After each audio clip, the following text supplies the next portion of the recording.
Vinayak films private limited Shri Vinayak Suzuki धमाकेदार December offer.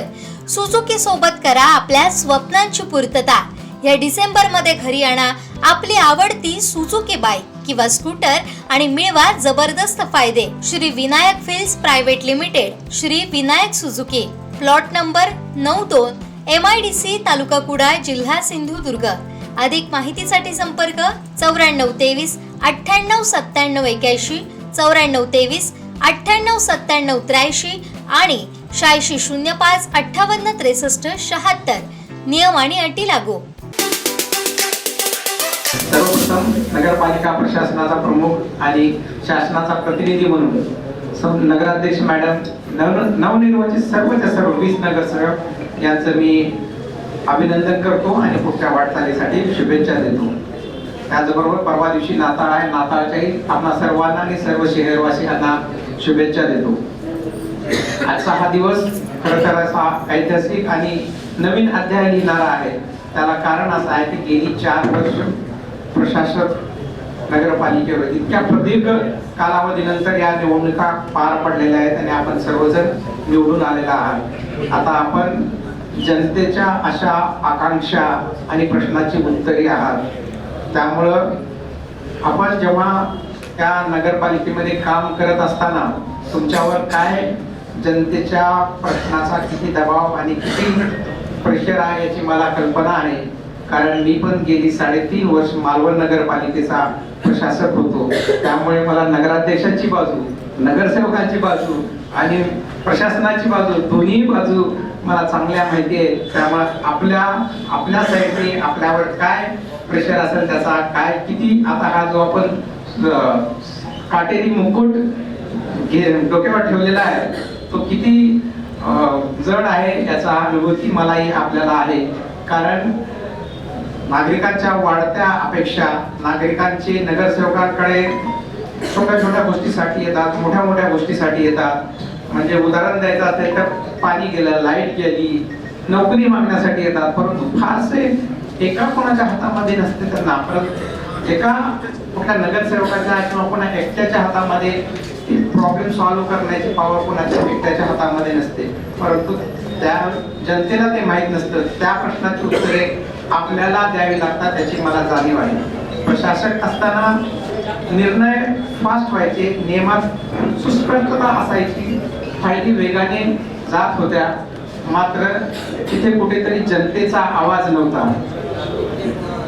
आता आपण हे जे निवडून आलेले नगराध्यक्ष आहेत, आपल्या वार्डातील जनतेचा आवाज बनून सभागृहात त्यांचे प्रश्न मांडा आणि पूर्ण शहराचा आवाज म्हणून नगराध्यक्ष मॅडमनी राज्य स्तरावर, केंद्र स्तरावर सावंतवाडीचा आवाज पोहोचवावा अशी या ठिकाणी मी अपेक्षा व्यक्त करतो. या ठिकाणी बरेचसे अनुभवी नगरसेवक आहेत, 2-3 टर्म झालेले आहेत, नेवटी साहेब आहेत. म्हणजे आता सगळ्यांची मी नावं घेत बसत नाही, तर सगळे अनुभवी आहेत. ते एकदम तरुण लोकही आहेत. त्या तरुण लोकांचा आणि या सिनियर लोकांचा अनुभवाचा फायदा वेगळा आमच्या प्रशासनातही बघा. काही डायरेक्ट अधिकारी घेतले जातात आणि काही प्रमोशनने घेतले जातात. नव्याच्या संकल्पना आणि जुन्याच्या अनुभवाचा फायदा प्रशासनाला हवा. त्याच पद्धतीनं आपल्यामधूनही निवडून आलेले जे नवीन नगरसेवक आहेत आणि जुने नगरसेवक आहेत ते त्यांना मार्गदर्शनही करतील आणि दोघांच्या विचारांचा एक चांगला संगम इथे घडून काहीतरी चांगला नवीन घडेल. विकासाच्या नवीन कल्पना आपल्याला राबवता येतील. आत्ताच आमच्या लोकांनी सांगितलं की नगरपालिका जवळपास 1 जानेवारी 1878 म्हणजे जवळपास 150 वर्ष होती. आपल्या कारकिर्दीत 148 वर्ष आता होत आहेत. आपल्या कारकिर्दीमध्ये 150 वर्ष होती. 150 वर्ष झाल्यानंतर त्या स्थापनेचा दिवस आपण सर्वांनी, कारण जे पहिल्यापासून जे नगराध्यक्ष होते, नगरसेवक होते, आपले प्रशासनातले अधिकारी असतील, मुख्याधिकारी असतील, कर्मचारी असतील, म्हणजे टॉप टू बॉटम आपली सफाई कर्मचारी असतील आणि शहरातील सर्व नागरिक असतील, ह्या सर्वांनी, पत्रकार असतील, या सर्वांनी 150 वर्षापासून या सावंतवाडीच्या विकासामध्ये आपलं योगदान दिलेलं आहे. त्या योगदानाचे दिवस म्हणून तो 150वा वर्ष आपण मॅडम आल्यानंतर तो टॉप प्रायोरिटीवर घेऊन तो 150 स्थापनेचा दिवस साजरा करेल असे मी अपेक्षा करतो. सभागृहामध्ये 150 वर्षाचा हा आपल्याला परंपरा आहे, त्यामुळे सभागृहामध्ये आपण नगरसेवक असताना सभागृहाची मान मर्यादा डेकोरम मेंटेन कराल अशी या ठिकाणी मी अपेक्षा व्यक्त करतो. कारण आपला जो सभागृहामध्ये असताना किंवा बाहेर नगरसेवक म्हणून असताना प्रशासनामध्ये असताना आपले जे विचार आहेत त्या विचारामध्ये हेकेखोरपणा नको किंवा मी म्हणेल तेच खरं असं म्हणायला नको. कारण आपण रिसेप्टिव्ह पाहिजे, सगळ्यांचं आपण ऐकलं पाहिजे, ऐकून मग समजून घेऊन पुढचा विचार केला पाहिजे, निर्णय घेतला पाहिजे. कारण एक आपला एक सिद्धांत आहे, नाव माहित आहे त्या सिद्धांताचं, परंतु साधारण असं आहे की सर्व कावळे काळे असतात असं समजलं जातं. म्हणजे आपण जेव्हा एखादा विचार मांडतो ते माझंच खरं असं वाटत असतं, परंतु जेव्हा आपण एखादा पांढरा कावळा बघतो, आफ्रिकेमध्ये बरेचसे पांढरे कावळे आहेत, किंवा इव्हन तुम्ही जर पक्षी संग्रहालयात गेलात तर वेगवेगळ्या कलरचे कावळे तुम्हाला पाहायला मिळतील. त्यामुळे आपला जो हा दुराग्रह जो असेल की कावळे काळेच असणार, तर तो नसू शकतात, पांढरा असू शकतो, वेगळ्या कलरचा कावळा असू शकतो. त्यामुळे इतरांच्याही विचाराचा योग्य तो सन्मान कराल आणि योग्य ते डिसिजन्स या सभागृहामध्ये घेत राहाल. एखादा काम करत असताना आपले कर्मचारी जे आहेत, नगरपालिकेचे कर्मचारी अधिकारी, ते आपले सहकारी आहेत असं समजा, आपले अधीनच नाही, शासनाचे ते सहकारी आहेत. त्यांच्याशी आपण आदराने वागलात तर ते जीव ओळून आपल्यासाठी काम करतील, अपमान केला तर नियम दाखवतील. त्यामुळं आजपर्यंत अशी कुठली घटना सावंतवाडी नगरपालिकेत घडली नाही, मात्र इथून पुढेही घडणार नाही याची कृपया सगळ्यांनी आपण दक्षता घ्यावी.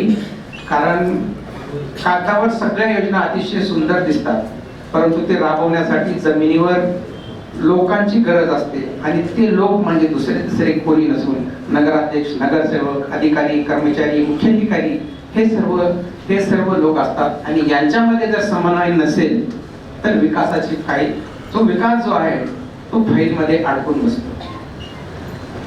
विकास आपण नेहमी म्हणतो तो सापेक्ष असतो, पण विकास म्हणत असताना मला या ठिकाणी आता आपण नवीन विचाराने सगळे प्रेरित आहात.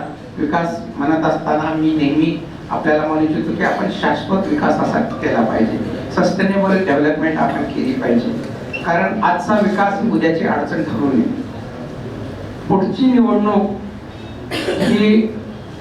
निवडणूक डोळ्यासमोर ठेवून नाही, तर शाश्वत विकास डोळ्यासमोर ठेवून आपण कुठलाही निर्णय घ्याल असं ही मी अपेक्षा व्यक्त करतो. शाश्वत विकास म्हणजे आजची प्रश्न मिटवतात, परंतु या प्लॅनेट अर्थ वरती, या पृथ्वीवरती आपल्या बरोबरच ह्या हजारो लाखो जीव जंतू आहेत. आपल्या इतकाच त्यांचा या पृथ्वीवर राहण्याचा त्या जीवजंतूचा सगळ्यांचा अधिकार आहे, आणि आपल्या पुढे ज्या येणाऱ्या हजारो लाखो पिढ्या आहेत त्यांना या पृथ्वीवर जगण्याचा आपल्या इतकाच अधिकार आहे. त्यामुळे आपण जे रिसोर्सेस वापरणार आहेत ते लॉंग टर्म टिकतील, सस्टेनेबल राहतील, या पद्धतीनेच आपण निर्णय घ्याल अशी मी अपेक्षा व्यक्त करतो. शहरीकरणाचा वेग खूप वाढतो आहे. महाराष्ट्रामध्ये 55% शहरीकरण झालेलं आहे. पूर्वी आपला भारत हा खेड्याचा देश समजला जायचा, परंतु आता तो कॉन्सेप्ट बदलून शहरांचा देश झालेला आहे. आणि शहराची ग्रोथ इंजिन्स आहेत, इकॉनॉमीची ग्रोथ इंजिन्स आहेत. शहरी जर मजबूत झाली तर देश मजबूत होईल. ह्या शहरांना मजबूत करण्यासाठी नक्कीच आपला हातभार लागेल असं मी समजतो. आणि शहरांचा विकास करत असताना, शहरे अनियंत्रितपणे वाढत असताना आपण त्या शहरांचा सुनियोजित आणि व्यवस्थित विकास कराल असं या ठिकाणी मी आपल्याकडून अपेक्षा व्यक्त करतो. जाता जाता मला एक गोष्ट आठवते. एका जंगलामध्ये आग लागलेली असते, आणि आग लागलेली असल्यानंतर जंगलातील सर्व प्राणी आग विझवण्याचा प्रयत्न करतात. कुणीतरी दुष्ट प्रवृत्तीने आग लागली असेल किंवा नैसर्गिक कारणाने आग लागली असेल, पण लागू शकते. ते लागल्यानंतर हत्तीसारखा प्राणी आपल्या सोंडेमध्ये पाणी घेऊन पाणी ओतत असतो. त्याचबरोबर एक चिमणी सुद्धा आपल्या तोंडीमध्ये पाण्याचा एक थेंब घेऊन ती आग विझवत असते. तेव्हा हत्ती, महाकाय हत्ती त्या चिमणीला विचारतो तुझ्या एक एक थेंबाने ते आग कशी विझणार, त्याने काय होणार. तेव्हा ती चिमणी म्हणते, या जंगलचा जेव्हा इतिहास लिहिला जाईल तेव्हा माझं नाव आग लावणाऱ्यात नाही तर आग विझवणाऱ्यामध्ये घेतलं जाईल. त्याच पद्धतीने आपण सर्व हे वाढत्या शहरीकरणामुळे शहराचा विकास करत असताना सावंतवाडीच्या इतिहासामध्ये आपलं सर्वांचंही नाव शहर बिघडवणाऱ्यामध्ये नाही तर शहर विकास करणाऱ्यामध्ये लागू अशी या ठिकाणी सत्ताधारी असो विरोधक असे आम्ही प्रशासनामधून म्हणून न्यूट्रल राहू याचा अर्थ आम्ही इनॅक्टिव्ह राहू असा बिलकुल नाही. तुम्हाला जेवढी मदत करू त्यांनाही चौकटीमध्ये राहून त्यांनाही तितकीच मदत करू आणि आपण सर्वजण एक पारदर्शक आणि एकदम इफेक्टिव्ह प्रशासन देण्याचा निर्धार करू. आणि एवढंच बोलून परत एकदा मी सगळ्यांना शुभेच्छा देतो.